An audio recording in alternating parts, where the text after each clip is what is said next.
foto é o escuro da sala, pelo amor de Deus, não faça isso. É maldade demais. Plena sexta-feira, né, Márcio? Não dá. Pô, show de bola, né?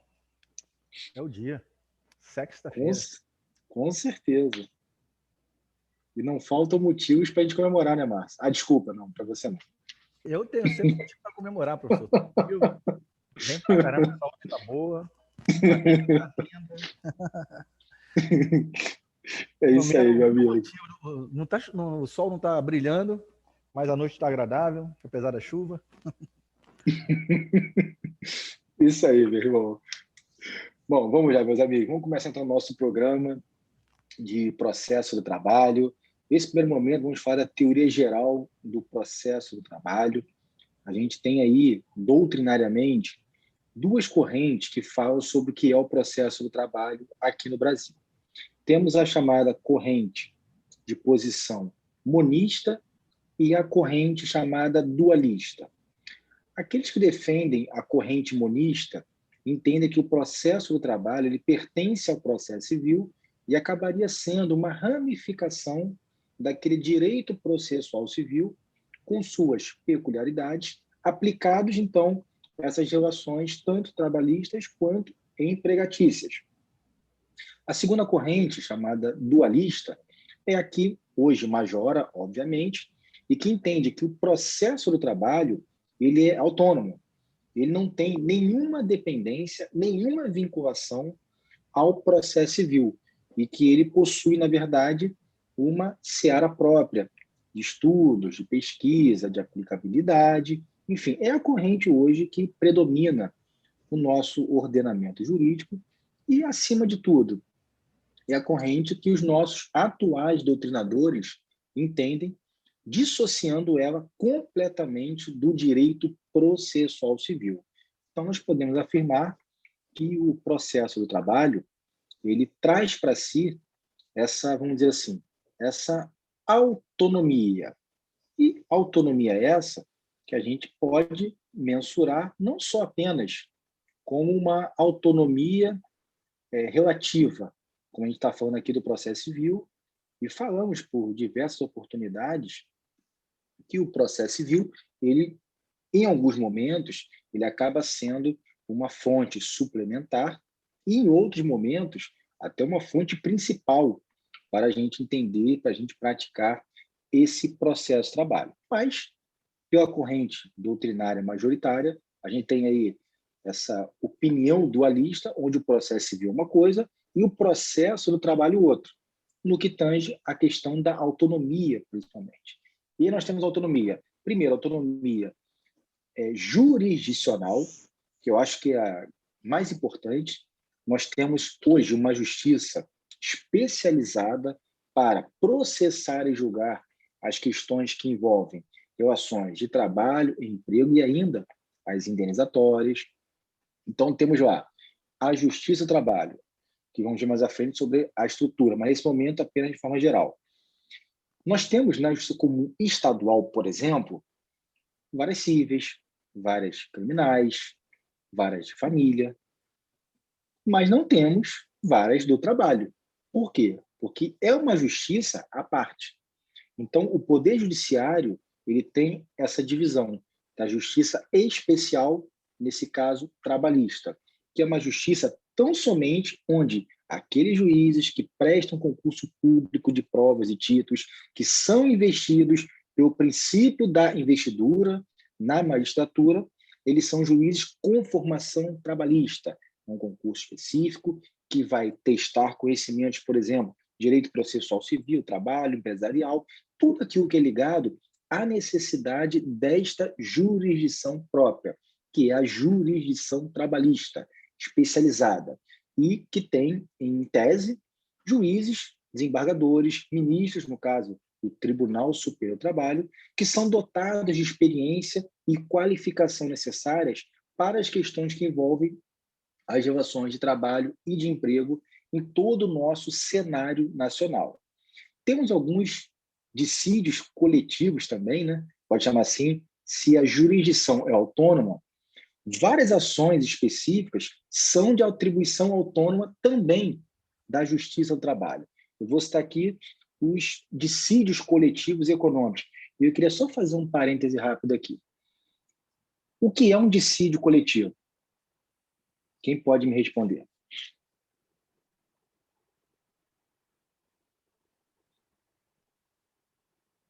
Ninguém se anima? Professor, Oi, pois não. só pedir ao senhor que o Renan está aguardando o senhor aceitar ele na reunião. Ah, perfeito, não vi aqui. Renan e Rafael, desculpe. Falha minha, falha minha. Okay. Então, nós temos vamos lá, o dissídio coletivo econômico, jurídico e de greve. Boa noite, Renan. Seja bem-vindo, amigo. Dissídio coletivo econômico, jurídico e de greve como uma de suas peculiaridades. Eu queria fazer rapidamente uma distinção que acontece muito, tá, nas aulas de trabalho, e alguns alunos eles confundem. Dissídio coletivo não é aquela norma coletiva negociada por sindicatos. Dissídio coletivo é uma ação judicial coletiva trabalhista. O que os sindicatos negociam são acordos coletivos de trabalho ou convenções coletivas de trabalho. Eu sei que no dia a dia, costumo ouvir muito. Ah, eu ganhei um aumento por conta do meu dissídio coletivo. Pode até acontecer, se for oriundo de uma ação judicial trabalhista coletiva. Não. Aquele dissídio coletivo que eles falam, muitas vezes vem até escrito no contra-cheque, lá no Elite, que é um grande erro.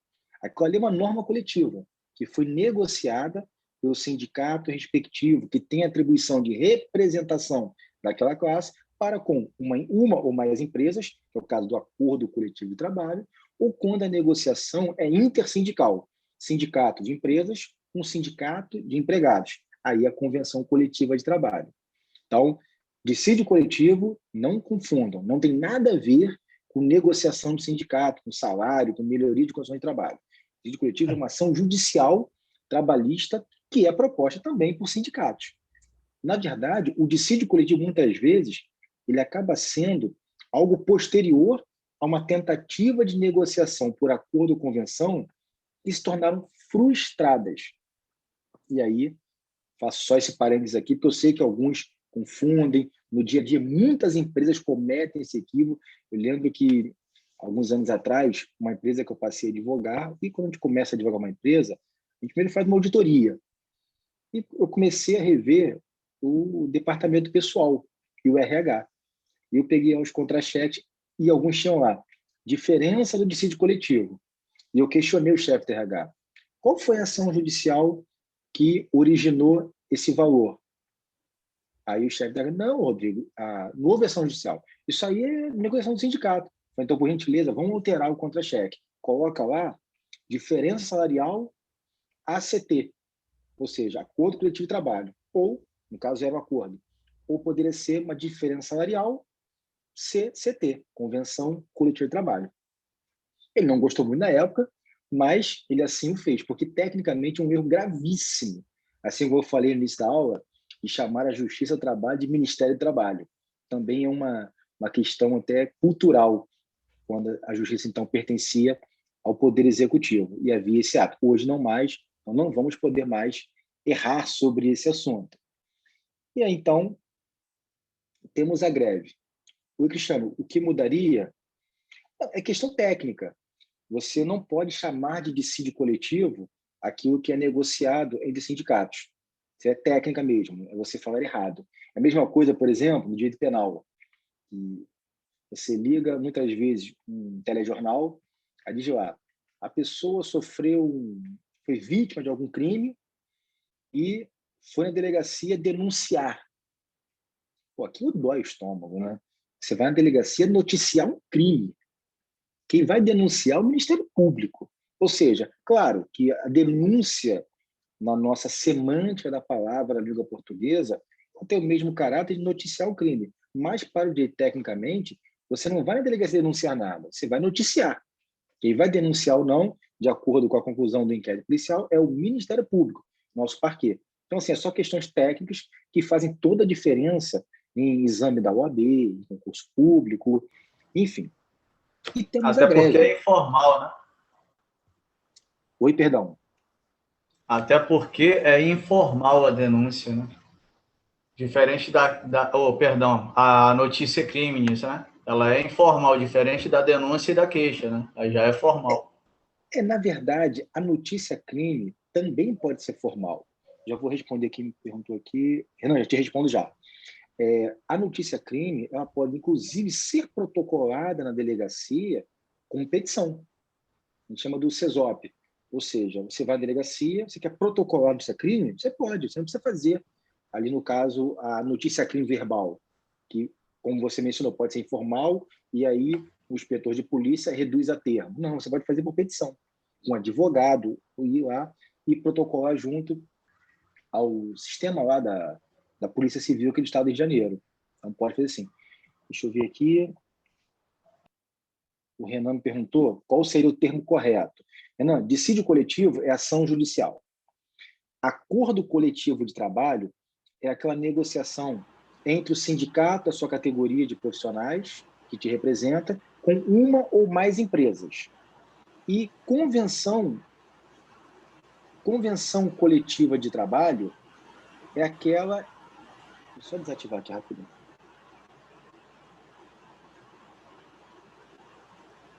Desculpa, está com um chiado aqui.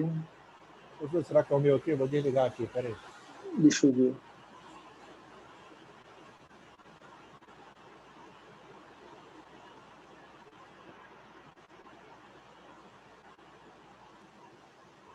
Estranho. Esse que não é o seu, não. Não estou vendo nenhum microfone aberto. Aqui está chovendo horrores aqui. É estranho. Até quando eu tiro o fone, permanece aqui no dispositivo. Márcio, você travou, meu amigo. Acho que é aí mesmo. Acho que aconteceu alguma coisa aí, amigo. Eu tô travado aqui mesmo. Vou sair. Verdade, verdade. Tenta sentar de novo. Vou explicar rapidamente aqui, Márcio. Pode voltar tranquilo. Então, Renan, deixa eu te explicar agora aqui. Desculpa a demora. Quando você faz... o cabelo está chovendo, Leandro, verdade. Quando você tem lá o sindicato negociando com uma ou mais empresas, chama-se acordo coletivo de trabalho. É aquela negociação do sindicato com a empresa que você trabalha, por exemplo, aumento salarial, melhoria de condições de trabalho, isso é o acordo coletivo. Quando é o sindicato do empregado negociando com o sindicato do seu empregador, aí chama-se convenção coletiva de trabalho. Essa é a natureza das nomenclaturas, acordo e convenção. Dissídio é a ação judicial trabalhista coletiva, que pode ser proposta pelo próprio sindicato. Exemplo, se o sindicato fez lá um acordo coletivo de trabalho, o Sindicato dos Comerciais do Rio de Janeiro fez um acordo coletivo de trabalho com uma empresa específica, com uma loja americana, exemplo. Nesse acordo coletivo de trabalho, tem um aumento salarial e uma redução de jornada. Ótimo. A loja americana não cumpre a norma coletiva. Perfeito. O sindicato propõe uma ação chamada de cumprimento, que é uma ação coletiva, chamada dissídio coletivo. Quando você faz uma ação trabalhista contra uma empresa, é um dissídio individual. Quando você faz uma ação coletiva, é dissídio coletivo. Por quê? O sindicato, quando entrar com uma ação contra a loja americana, alegando que não houve cumprimento do aumento salarial e da redução de jornada, por exemplo, aquela ação não vai contemplar apenas você, Renan, que é funcionário da loja americana, mas a todos os funcionários que estejam vinculados àquela função específica que foi objeto da negociação coletiva que não foi cumprida pelas lojas americanas. Perfeito, meu amigo? Se não conseguir, me avisa que a gente tenta de novo. Beleza?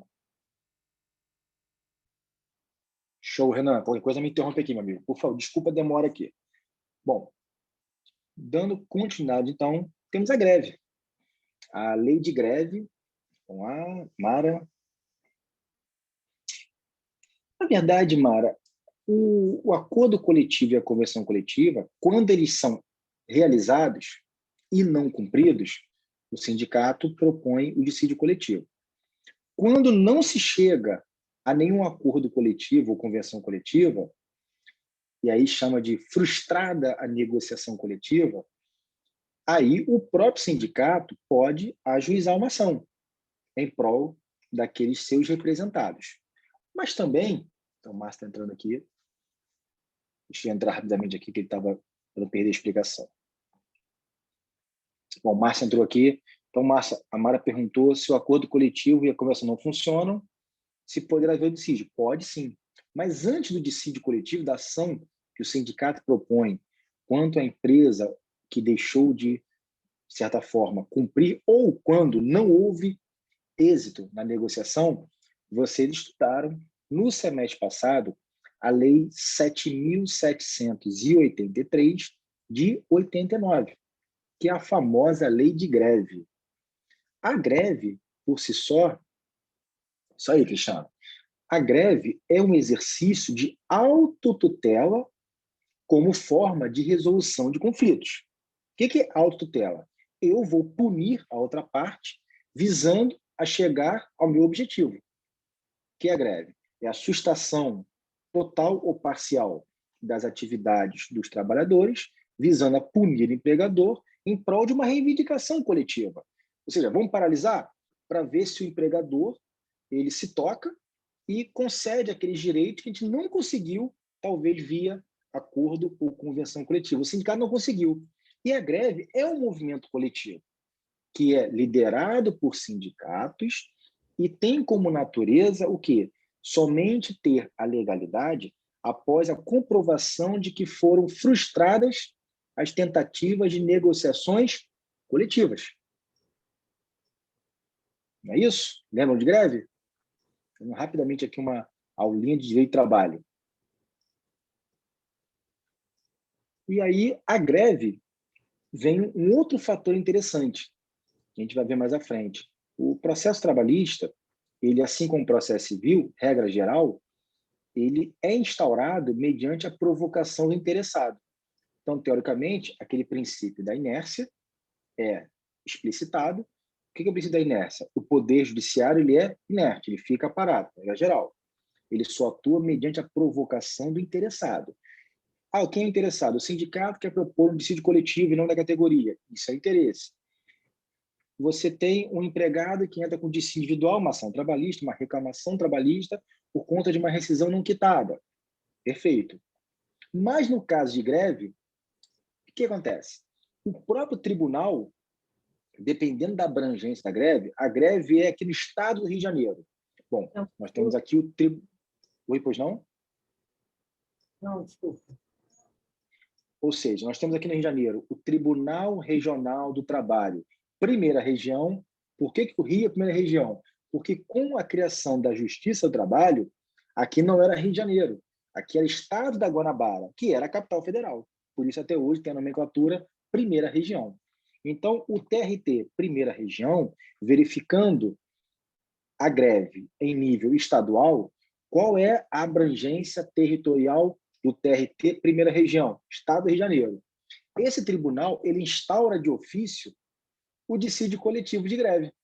Para quê? Para chamar as pessoas envolvidas, o sindicato que está liderando o movimento grevista e a empresa ou as empresas, ou o sindicato das empresas que estão tendo ali a sustação dos serviços dos seus empregados e chama para o processo para o quê? Tentar a mediação, para tentar o próprio acordo judicial. Então, é uma das exceções de instauração de processo trabalhista sem requerimento da parte interessada.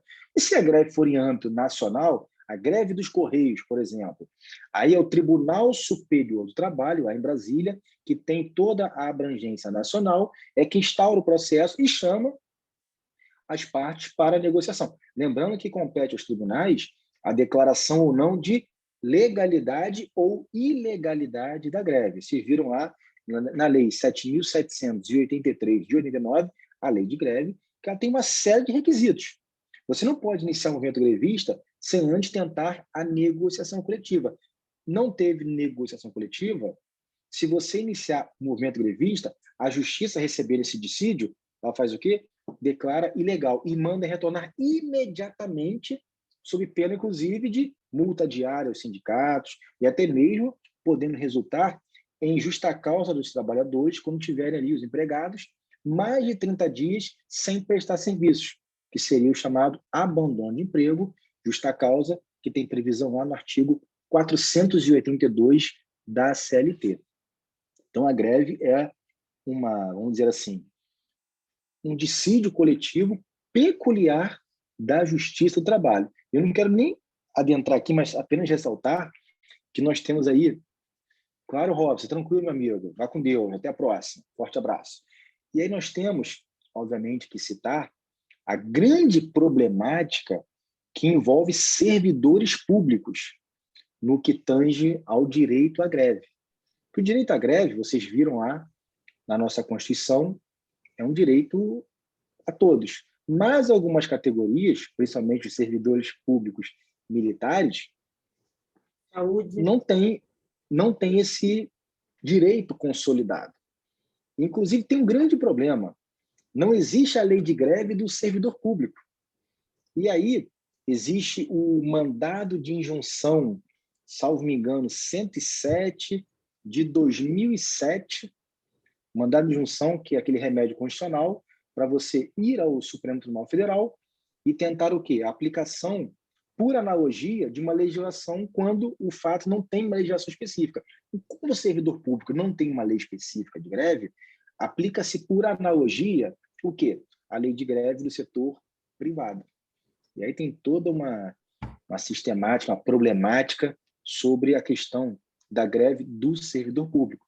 Lembrando ainda que a própria lei de greve do setor privado, que existe, ela trata ali atividades essenciais, que tem que, não em 48 horas, avisar quando vai iniciar a greve, mas 72 horas, tem que manter um efetivo específico para garantir a continuidade daquele serviço essencial, como hospitais, por exemplo, como questão que envolve transporte. E quando não são preenchidos esses requisitos de legalidade da greve, cabe ao tribunal, inclusive, declarar ilegal e punir aqueles que, de certa forma, fizeram a greve um ato não alicerçado na lei específica. E só para também cutucar vocês aqui. Lembra dos piquetes? Alguém sabe me responder o que são os piquetes no movimento grevista? Sim. Vamos lá, diga, Mara. Um grupo de trabalhadores impedem os outros de exercerem as suas funções. Bom, Amara, você me explicou com o que você vê na prática. Né? Não. Se você me explicou, e certamente com o que você vê na prática. Agora eu vou falar para você a definição de piquete. Piquete seria um agente ligado ao movimento grevista que se utiliza de meios pacíficos para que outros empregados venham a aderir à greve. Olha só, meios pacíficos. Inclusive, está ali na greve. Aí é a questão, né, professor? Exatamente. Por isso que eu perguntei, porque é muito comum você ver no jornal, os piquetes do movimento grevista quebraram a vidraça do ônibus, quebraram a porta do banco, impediram pessoas de entrar. Aqueles atos podem fazer com que a greve seja declarada ilegal. Ou seja, o piquete não é aquele agente da baderna de impedir direito de ir e vir ou de ameaçar. O piquete deveria ser um agente do movimento grevista, obviamente, que fica usando meios pacíficos, que é um dos requisitos de legalidade do movimento grevista. Então, geralmente, quando a greve é deflagrada, os ânimos ficam muito agitados e tem sempre aquela ala radical, né? Sim. E que geralmente estão à frente dos piquetes. E nessa situação, a pacificação fica meio complicada, né? Então, mas um ato desse de vandalismo, por exemplo, pode fazer com que o tribunal declare ilegal a greve. Olha, eu acho até justo, né? Sim, claro. A greve é um exercício. Nada justifica violência. Nada, perfeito. Ó, já vi esse agente tomar banho de óleo para impedir a entrada de funcionários. Aí imagina o seguinte, quem foi o Cristiano, né? Imagina o seguinte, você é advogado da empresa.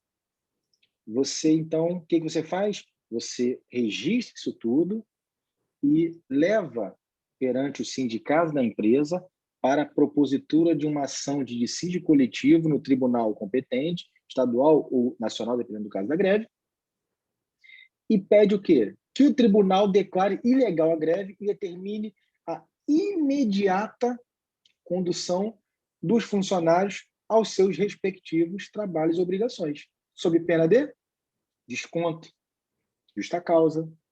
Ou seja, isso aí é questão jurídica. Vocês perceberem como que a greve pode, de certa forma, trazer consequências jurídicas, processuais, trabalhistas. Mas lembrando, vamos falar agora o português claro aqui, na prática, as greves sempre terminam em acordos. Porque ainda que você tenha uma ilegalidade na greve, você tem um fato gerador que originou a greve, algum requerimento, alguma reivindicação, de certa forma, justa. E é muito comum movimentos grevistas, ainda quando parem em dissídios coletivos na Justiça do Trabalho, que seja através de acordo, vamos dizer assim, resolvidos. Mas, enfim, é isso aí. Eu não sei, me parece aqui que vocês têm uma boa noção de direito de trabalho, parece que vocês gostam, né? Estão participando bastante, trazendo opiniões aí bacanas. Falou é no nosso bolsinho, professor. O povo gênio. Eu costumo dizer, Mara, que 2 direitos, aliás, 3, a gente vive todos os momentos dos nossos dias e sem percebermos.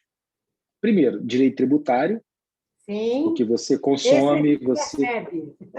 Exato. Então, o posto de gasolina que eu diga, né, que esses aumentos absurdos. E coitado do empresário, que hoje fica mal visto como se ele fosse o responsável pelo aumento abusivo do combustível. Verdade.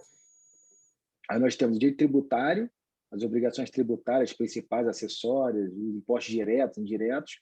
Nós temos a relação de consumo, que somos consumidores exponenciais todos os dias, e temos as relações trabalhistas, porque todo mundo aqui, de certa forma, trabalha, ainda que de forma autônoma, ou seja, relação de trabalho ou relação de emprego. Então, são 3 direitos que, por mais que você tente fechar os olhos, nós vivemos o dia a dia, e é natural. Por isso que eu gosto, nas aulas, desses diálogos bacanas, esses casos concretos. Muitas vezes vocês, essa turma que é muito boa para isso, trazem sempre colocações pessoais de vocês, vivências, experiências. Isso enriquece muito nossas aulas. Muito bom. Porque a gente acaba trazendo ao nosso professor a nossa visão, entre aspas, de senso comum. E aí nós recebemos a orientação e o conhecimento dentro da especificidade do conteúdo da matéria. Isso é legal. Perfeito. É exatamente a vocação de um professor. A gente tem que estar aqui à disposição para entender o caso de vocês, não colocar uma imposição pessoal, embora todos nós temos convicções próprias, mas o papel do professor, como moderador, como orientador, é levar a técnica ao caso concreto e deixar que vocês, obviamente, vocês não são robôs, que vocês problematizem, que vocês dialoguem, que vocês concordem, discordem. Isso é o ideal do meio acadêmico. Isso que eu sou apaixonado no meio acadêmico. Essa vantagem de lidar com pessoas esclarecidas, em nível superior, pessoas que têm informações muito diferentes. Essa turma é muito heterogênea e isso é muito legal, que você traz visões diferentes que acabam concordando ou não, não importa, mas convergindo em um ensino recíproco. Eu com vocês e vocês comigo. Muito bom isso, Mara. Acho bom, legal, muito legal. Legal. Eu, particularmente, eu não tive ainda o privilégio de estar com vocês ainda presencialmente. Isso é algo que me deixa ainda um pouco amargurado. Tenho certeza que em breve estaremos em sala de aula aí, próximos, mais perto, e certamente as aulas serão muito melhores do que essas aqui virtuais. Eu também acho, professor. Não vejo a hora, Mara. A turma de vocês é muito legal. Eu, particularmente, fiquei até feliz quando vi sexta-feira à noite, porque eu falei, bom, ótimo que essa turma participa, porque sexta-feira à noite você ficar um dia chuvoso, em pleno Rio de Janeiro, tem que ser alguma coisa que te faça realmente, vamos dizer assim, ter uma motivação. E certamente eu estou aqui, a Sara já botou, sextou com os melhores. Eu não posso falar isso, né, Sara? Não apanho das outras turmas, mas realmente vocês são uma das melhores turmas, sim, com certeza. Quero me comprometer aqui. Como eu não conheço as outras, a gente é melhor mesmo. Que modéstia, né, meu amigo? Deixa. Bom, vamos lá. Olha, o Cristiano começou aqui, ó. Escrevi em qualquer pergunta. Nesse fato que coloquei, não foi usada a força. Seria ilegal essa atitude? Olha, Cristiano, se ele se banhou de óleo, um óleo, sei lá, fedorento, seja o que for, para impedir, e não usou nenhuma violência, nenhuma ameaça, eu não vejo nada de ilegal, não. A ilegalidade, ela se torna na medida que você, vamos dizer assim, você invade e deixa de permitir que a pessoa exerça um direito de ir e vir. Mas aí eu acho que poderia ser enquadrada nesse esquema aí, essa questão do óleo. Porque à medida que ele atravessa o caminho e impede o acesso, ele já está ferindo o princípio aí do ir e vir. Bom, não, mas eu não entendi o seguinte, tomar um banho de óleo... Na realidade, o que aconteceu? Foram umas 20 pessoas, eles estavam de macacão branco, se banharam de óleo, pararam na porta, os funcionários estavam chegando limpinho, eles não deixaram, assim, a entrada estava livre, mas como eram muitos, entre eles a brecha era curta, ninguém queria passar por eles e se sujar, entendeu? Então, assim, foi uma sacada legal que eu achei deles, eles não usaram a força, mas impediram que as pessoas entrassem num prédio. Agora tu explicou, pô. Sim, agora facilita a nossa vida, né? Bom, aí nesse ponto eu entendo como obstrução. Eu aí também. É ilegal. Mas assim, é bem subjetivo. Você, como advogado deles, Cristiano, você poderia falar que ele não impediu de maneira nenhuma. Ele apenas colocou óleo no corpo e eles poderiam transitar livremente. Enfim, aí é muito subjetivo. Subjetivo mesmo. E a Sara querendo aqui me derrubar mais uma vez. Ó.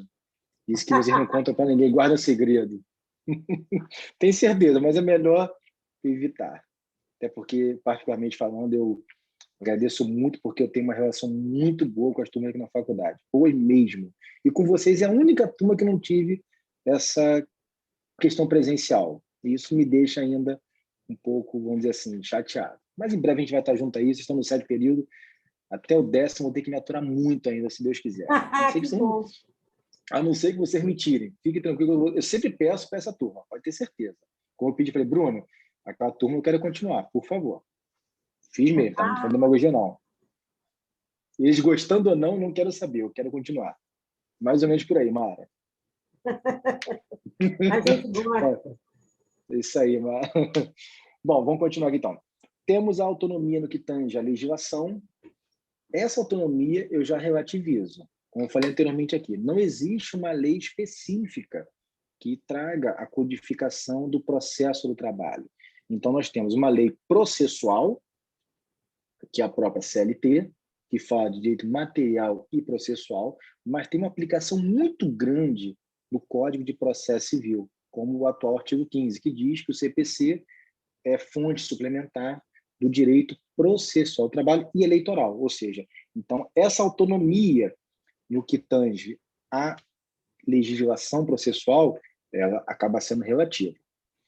Temos aí uma chamada singularidade dos tipos de contrato que interpreto, como foi anteriormente. É uma justiça especializada. Você não fala de contrato de trabalho e emprego na justiça comum estadual. Então, tudo que for envolvendo relação de trabalho ou relação de emprego, nós temos o quê? A competência, essa autonomia, a competência da justiça do trabalho e a autonomia do direito processual do trabalho. E aí, passando essa parte de autonomia, essa parte é mais teórica mesmo, um pouco cansativa, mas é necessária, nós temos a questão das fontes formais do direito processual do trabalho. Antiguidade é posta, Márcio. Isso aí, Márcio, muito bem.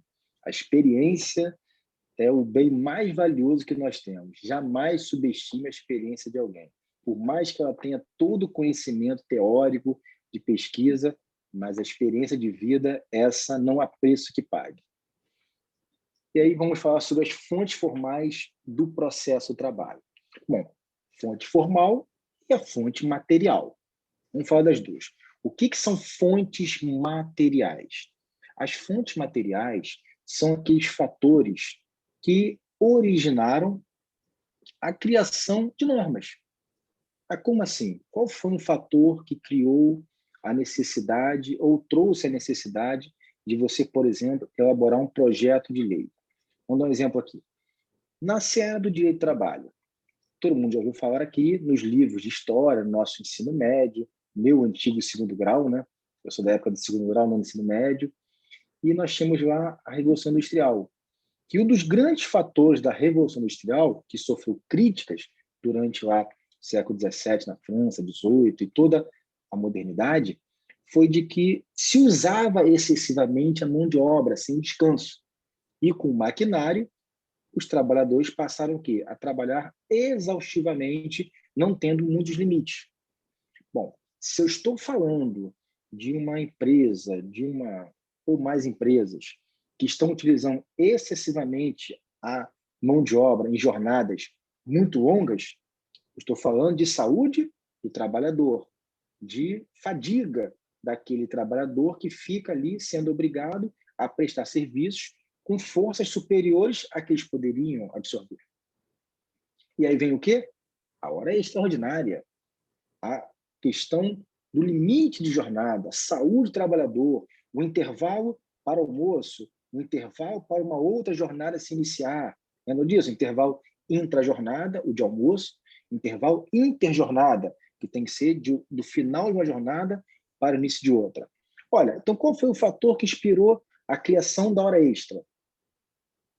O uso excessivo da mão de obra. Então, isso é uma fonte material. E a fonte formal? A fonte formal, na verdade, seria a materialização daquele direito em uma norma. Então, você tem lá o artigo 59 da CLT, que fala de horas extras. Tem o artigo 7º da Constituição, que fala de hora extraordinária após aquelas definidas pela categoria. Naturalmente, 44 jornada padrão, temos aquelas 12 por 36, enfim, de 40 horas, de 30 horas, tudo aquilo que ultrapassar a jornada padrão da categoria são horas extras. Então, quando se tem o artigo 59, que fala de hora extraordinária, e a Constituição, no artigo 7º, são o quê? Fontes formais, que foram criadas por conta de uma fonte material, que são os fatores que inspiraram, que originaram a criação daquela norma jurídica ali, ou codificada, ou consolidada, ou na nossa própria Carta Magna, a título de direitos sociais, que é o nosso artigo 7º lá da Constituição de 88. E agora, obviamente, falando das fontes formais do processo do trabalho. Aí nós temos 3 tipos de fontes: as fontes diretas, as fontes indiretas e as fontes de explicação. Vamos falar de cada uma delas. Fonte formal direta: a CLT, a lei específica, a Constituição, o CPC. Isso tudo é fonte formal direta, ou seja, é a lei no sentido genérico. Atos normativos dos tribunais, tudo isso aqui, de acordo com a norma criada. A fonte formal indireta, as fontes formais indiretas, melhor dizendo, são aquelas extraídas da doutrina e da jurisprudência.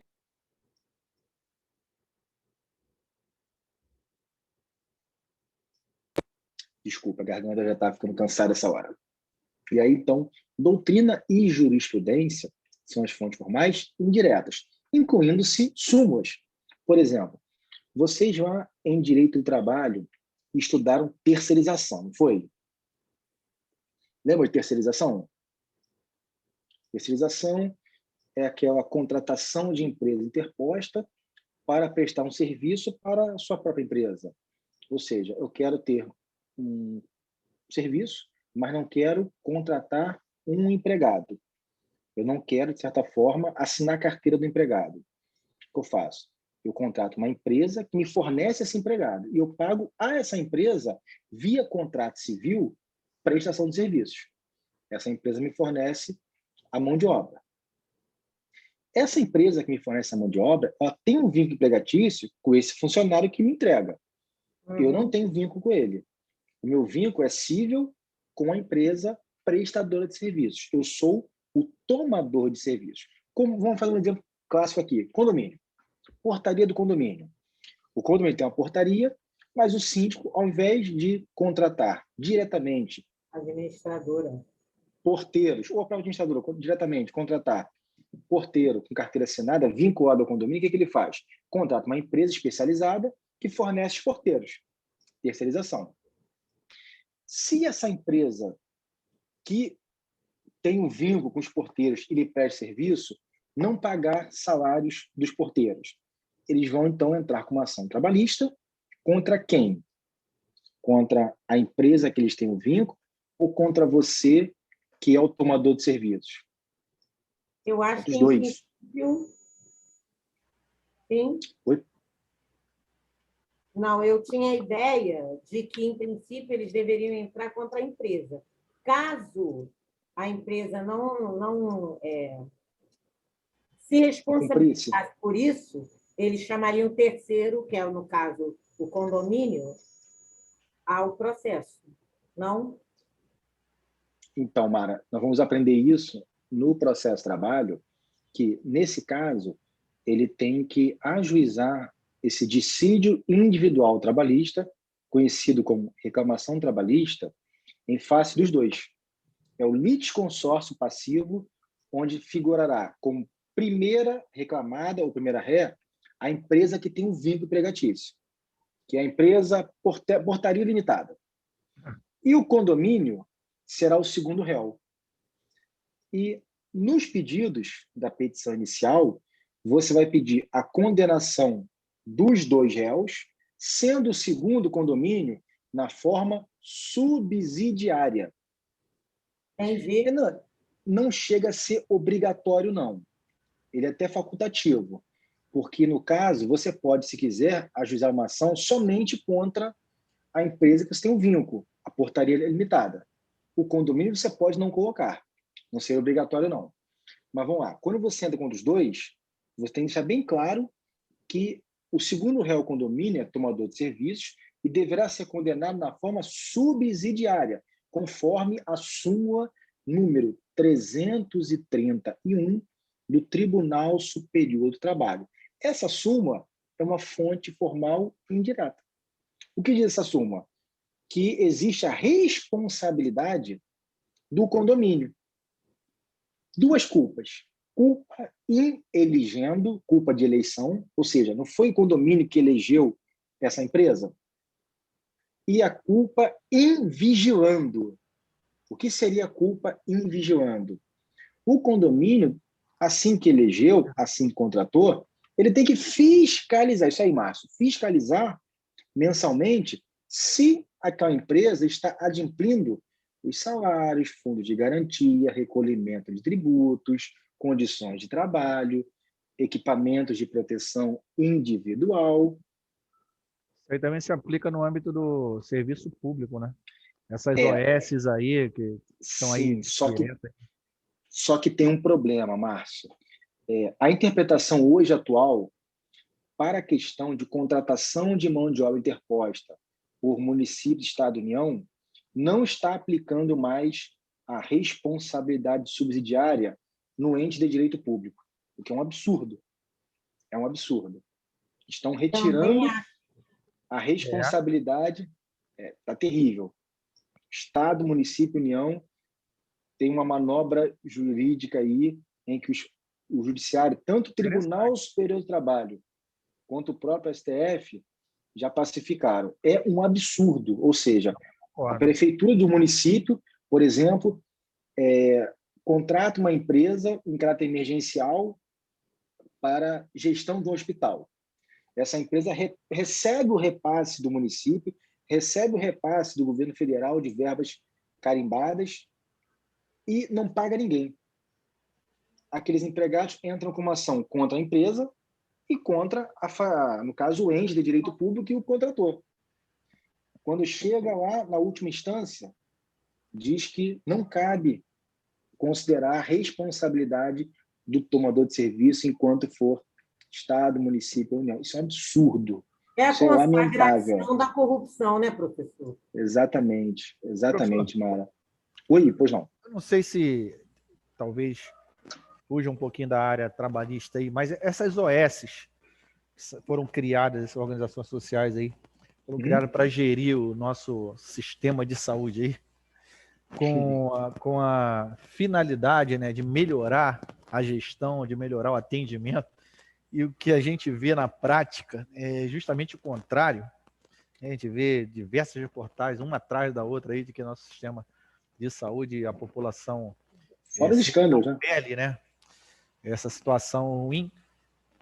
Se aplica essa mesma diretriz aí que o senhor mencionou agora, o ente público não se responsabiliza pela gestão trabalhista aí, nesse caso aí, também?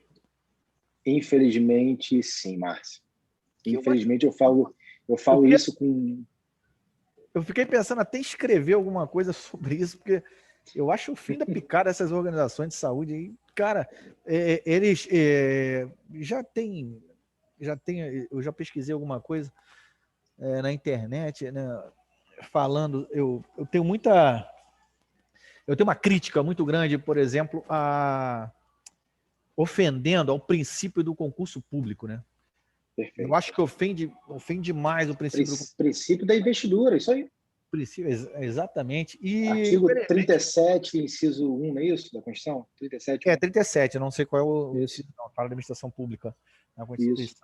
Mas os tribunais já se debruçaram sobre a matéria e falaram que não, que é constitucional. E uma coisa que eu não concordo, entendeu? Com essa decisão, eu fiquei até assim, na minha monografia, pensando em escrever alguma coisa, mas tudo que eu quero escrever... tudo que eu quero escrever, eles são contra, ou melhor, eu sou contra tudo que eles decidem, aí fica complicado. Olha, Márcio, assim, vou te falar, tem tudo a ver com essa matéria, sim, tá? Tua pergunta, seu desabafo, melhor dizendo, né, é extremamente pertinente. E eu converso muito isso com o professor Fred, que é o professor regente de direito administrativo. E Fred é um monstro no direito administrativo, o cara sabe tudo. E eu converso muito com ele sobre isso, e ele tem funções públicas, vocês sabem disso, e ele sempre dialoga muito nessa questão trabalhista comigo. E, assim, é lamentável. A própria lei de licitações, ela já dá um caminho para que municípios, estados e União não sejam responsabilizadas por essas contratações, ainda que irregulares, que você falou tudo. De imediato, você já tem o quê? Uma ofensa direta ao princípio da investidura em cargos públicos, concurso público. E mais, eu vou te confidenciar aqui, Márcio, uma coisa, antes aí das eleições do ano passado, de novembro, eu participei lamentável mesmo, o Fred adora lamentável, isso mesmo. Então, eu participei de algumas reuniões com o atual prefeito Eduardo Paes, na época na campanha. E numa das reuniões estava o Eduardo Paes e o atual secretário de Saúde, Daniel Sorante, que é qualificadíssimo. E nessa reunião, Márcio ia adorar. A primeira pergunta que eu fiz, foi uma reunião com 10 pessoas apenas, foi muito tranquila.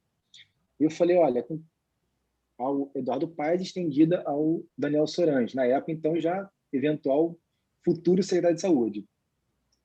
Qual a visão que eles tinham sobre a gestão de hospitais públicos através de OS? Quando que, matemática simples, se eu tenho uma empresa, eu contrato um empregado, ele custa 1.000, um exemplo. Se eu coloco uma outra empresa para me fornecer esse serviço, essa empresa vai ter que ter alguma espécie de lucro para me fornecer esse serviço. Então, de 1.000, talvez ele custe 1.800 ou 2.000. Tudo bem, OS não pode ter lucro, né, Márcio? Sim, a essência do estatuto, enfim. Organização não social, não governamental, uma coisa assustadora. E aí, você não tem licitação, dispensa. É uma manobra jurídica para você dispensar a licitação, ao mesmo tempo, você deixa de prover concurso público para pessoas se tornarem estatutárias e estáveis. Para a área fim. E atividade fim. Pessoas essas que não comem na mão dos políticos. Exatamente, exatamente. E assim, você, ao mesmo tempo, vários empregos que você faz política, por indicações para trabalhar como cargos, como se fossem comissionados. Exatamente. E aí, o que acontece? Minha pergunta foi essa. Eu falei, olha, eu idealizo um governo municipal, estadual ou federal, onde o próprio governo, e eu até citei, como tem aqui o Daniel Sorange, que é qualificadíssimo, onde ele é um gestor, ele poderia simplesmente nomear gestores capacitados em hospitais e cada gestor configuraria sua equipe de acordo com os servidores estáveis e se percebesse que não havia qualificação necessária para aquilo, que fizesse concurso público e rescindisse contratos com terceirizadas e OS. O César Maia usou essa tática quando ele foi prefeito da cidade, ele descentralizou. Então, vocês imaginem o constrangimento que eu causei com essa pergunta. Eu não sei como é que o Dudu Malvadeza não lhe fulminou. Não, pelo contrário. Eu tenho uma relação muito boa e próxima com ele. Admiro muito ele como gestor, mas claro que eu sou crítico. Eu tenho uma admiração como gestor, e tenho mesmo, tenho uma proximidade, mas eu fui bem sincero. Falei, olha, eu estou aqui na condição de cidadão. Ele tentou me justificar a questão que a OS é especializada, que é mais fácil, citou muitos servidores públicos que não têm capacidade, enfim. Bom, não vem o caso aqui de continuar essa assunto. Mas, assim, o que o Márcio falou, você começa a ler isso, você fica assim, resignado, porque você vê dinheiro público sendo mal gerido. Não estou falando de corrupção, não. Estou falando de má gestão, porque eu poderia ter pessoas qualificadas mais barato do que entregando gestão de autarquias, por exemplo, na mão de terceiros. Que por mais que a legislação da OS não tenha lucro... Eu acho que isso ultrapassa a má administração. Eu acho que isso é má fé. Infelizmente, eu estou dentro do serviço público há 39 anos, entende? E sim. Eu posso te falar, assim, com toda certeza, o servidor público ele é extremamente qualificado. É evidente que toda classe tem suas exceções, não resta dúvida. Isso dentro ou fora do serviço público é uma questão de ser humano, de limitação humana. Mas justificar o injustificável não dá para engolir, né? Concordo com você. É lamentável, como diz o meu amigo Fred. Olha, Mário, eu vou te ser sincero. Eu sou um eterno otimista e a gente tem sonhos. E, por exemplo, um sonho é de uma política pública voltada para isso, capacitação de servidor, concurso público, meritocracia, a pessoa estar naquele cargo pela qualificação que ela tem, pelo mérito que ela desempenhou até ali, por comprovação de aptidão para o cargo. E vou fazer um exemplo rápido aqui, uma comparação. O Poder Judiciário tem OS? O Poder Judiciário pode delegar funções? Não. Você imagina se um juiz não fosse, se pudesse, por exemplo, delegar a função da magistratura, contrataria uma empresa interposta à licitação para colocar pessoas para fazer o papel do magistrado? É um risco muito grande. Hoje você começa com o hospital. Eu penso que os cargos estratégicos, né, de gestão de saúde, de educação, de segurança pública, enfim, né, dos setores de infraestrutura, seja do município, do estado, a nível federal, eles devem ser exercidos por profissionais de carreira, de dentro dessas searas, e não terem cargos políticos negociados com essas coligações loucas. Porque o que eu vi ao longo desses 39 anos, políticas até boas, né, políticas públicas de boa qualidade, iniciarem-se e morrerem na praia porque o próximo governo desfez tudo que o outro fez para inventar uma história nova para levar o louro. Então, é muito difícil. A população sofre bastante. Porque a política, Verdade. mano, a política É. é assim. Ninguém Verdade. quer prosseguir o trabalho do outro, mesmo que o trabalho Não. seja bom. Eu porque militei durante muitos anos pela desvinculação desses cargos estratégicos da política partidária. Isso é um câncer.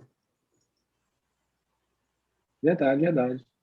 Assim, a gente pensa, né, a gente idealiza, tem como sonho essas políticas públicas, e a Mara tocou num ponto, me perdoem aqui até a desvinculação um pouco da nossa matéria, mas, por exemplo, a própria questão de indicação de ministros para tribunais superiores.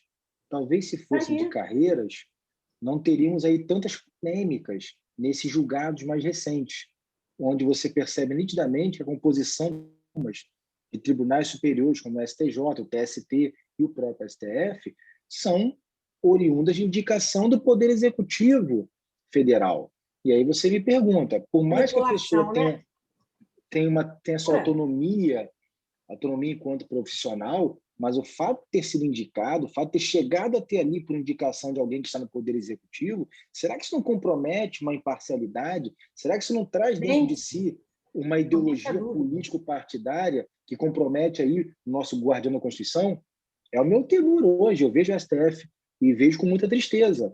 Não estou aqui fazendo juízo de valor, mas o que se vê a cada dia são atos desse tribunal que deveria garantir uma lisura constitucional, e você percebe que muda-se de argumento, mudam-se decisões conforme a conveniência. Exatamente. Política. É vergonhoso. Continuamos com a sua colocação. É fato, comprovado. Professor. Oi, Taurino, diga. Oi. Então, só fazer um comentáriozinho, né? Eu acho que o que nos atrapalha muito, tem nos atrapalhado, é essa polarização. Nesse tempo, eu acho que isso tem atrapalhado muito. E, assim, fazer uma juntada aí do comentário do Alan, do Alex e agora da Mara, né? A Mara falou aí sobre o câncer, e o câncer começa em célula pequena, né? Verdade. A gente, às vezes, está reclamando aí do STF, do governo em questão, mas eu poderia comentar aqui para o senhor o que tem acontecido, né? Eu tenho familiares na área da saúde, na linha de frente. Se eu ter uma ideia, todo aquele comentário de segunda contaminação, de profissionais de linha de frente, o que na verdade estava acontecendo era que muitos profissionais que tinham 2 empregos estavam colocando atestado falso. Porque ele ia num médico que era amigo, pedia para assinar ali como se ele tivesse Covid, ele assinava e tirava 14 dias em casa, no outro emprego fazia a mesma coisa, e depois, quando voltava a trabalhar, contraía Covid. Aí, pegou pela segunda vez. Então, e disso aí são coisas que têm acontecido, que é o reflexo. A gente está falando de um governo que é ocupado pelo povo. Quem está lá também é brasileiro. A gente quer falar de corrupção, mas tem gato no relógio, mas vende CD pirata. Desculpa, é o meu comentário, assim, eu penso que é o que o Alex falou, é cultural, entendeu? A gente quer consertar coisas grandes e tropeça na pequena. A hipocrisia cultural, né, Taudino? Mas isso faz parte do projeto ideológico da minoria. E, professor, Oi, eu poderia citar aqui uma coisa que é até assustadora. Falar para o senhor que tem um número muito alto de mortes que aconteceu por causa da questão da intubação, o povo desqualificado, não saber fazer e fazer com que pessoas vão a óbito e vai lá Covid e vamos para lá. Pessoas fazendo o procedimento que não sabe e matando pessoas. Isso aí não vai para a mídia, por causa da polarização e muita coisa está acontecendo aí. É muito triste, e eu concordo com a Mara quando ela fala e você ratifica a polarização, seja aí a extrema-direita, extrema-esquerda, centrão, direita-esquerda, isso não importa. A gente idealiza um Estado democrático, de direito e republicano, onde a população seria, vamos dizer assim, a prioridade, os protagonistas. E o que se vê na prática são pessoas que se ocupletam de funções públicas e que deveriam pensar no coletivo e muitas vezes pensam apenas por conveniência e por minorias de grupos que têm algum tipo de relação político-partidária e ideológica. É muito triste o que a gente está vivendo.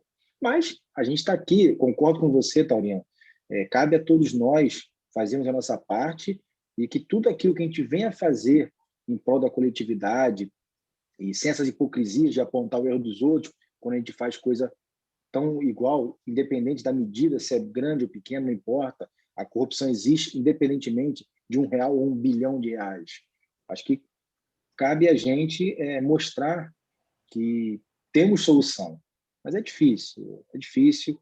A gente tem aí hoje poderes... Porque faz parte dessa classe política dominante, né? Dessa organização, entre aspas, criminosa, que se constituiu ao longo da malha histórica, é difícil justamente por causa da implantação dessa ideologia da lei do Gerson. Isso favorece o domínio, entende? E aí o povo vai perpetuando essa questão de levar vantagem, ainda que seja mínima, ou quase nenhuma. Eu sou extremamente contra as cotas para negros, eu sou extremamente contra esses auxílios que não ajudam em nada, muito pelo contrário, no meu entendimento, né? Porque eu acho que o povo deveria cobrar do governo emprego, frente de emprego, investimento em tecnologia, em pesquisa, apoio ao ensino superior, e não uns auxílios que, na verdade, não resolvem o problema. Na verdade, Mara, assim, eu vou muito favorável ao que você falou. Eu não quero que me dê o peixe, eu quero que me ensine a pescar e me dê o anzol. Eu quero oportunidade, entende? O jovem brasileiro, ele precisa de oportunidade. Verdade. Ele precisa saber que essa coisa da vantagem, isso não existe. Isso tem um preço altíssimo. E acaba muitas vezes... E acaba muitas vezes, por exemplo, a questão da cota. Quando você faz uma cota para, de certa forma, compensar uma parte da população que foi alijada de alguns direitos, a princípio, é uma questão social bacana. Mas, por outro lado, usa-se esse tipo de atitude para tornar obscura uma falha do próprio Estado. Uma cota em universidade é você tornar obscura uma falha no serviço de ensino e tentar dar oportunidade a todos de ter um bom ensino. E é mais barato fazer a cota. É maquiagem, verdade. É se conformar com a migalha tendo direito ao pão. Exatamente. Exatamente. Assim, a gente entende. Tira da população esse direito a ter uma oportunidade real. Perfeito, perfeito. Eu sou extremamente, vamos dizer assim, ativista no bom sentido de fazer com que a democracia chegue às minorias. Mas não adianta, dessa forma, tapando o sol com a peneira. Como eu falei aqui, eu não quero ganhar o peixe. Eu quero aprender a pescar e eu quero um anzol. Porque com isso eu vou ser autônomo. Crescimento econômico, desenvolvimento, melhora a qualidade de vida. Entende? Verdade. Tinha um amigo muito engraçado, ele inclusive era professor de artes plásticas, e a gente conversava muito, e ele me dizia: ô Mara, você vai comprar um sofá de garrafa PET para botar na tua sala? Aí eu, hein? Não, porque é desconfortável. Ele falou: pois é, a gente fica enganando essas crianças que eles vão construir essas coisas com sucata e vão criar renda vendendo isso. Na verdade, quem vai comprar? Né? Sim. E qual seria assim, a proposta de futuro, de mudança para essas crianças e esses jovens? E ele estava certíssimo. Na brincadeira, naquele jogo descontraído, a coisa é muito mais profunda. Verdade. Muito mais profunda. Verdade. Bom, eu acho que a discussão é bem mais profunda do que a gente está tendo nesse momento aqui, né, a respeito de cotas, mas eu faço coro às vozes aí da Mara e do Taurino também. Sim, perfeito. Tenho a mesma opinião com eles. É aquilo, né, como a Mara falou aí. Não adianta ficar tampando o sol com a peneira aí, não adianta ficar fazendo maquiagem. É educação mesmo, dar uma educação de qualidade, em vez de colocar uma cota lá para o cara que não estudou direito, porque a educação do município básica foi uma merda, desculpa a palavra, Sim.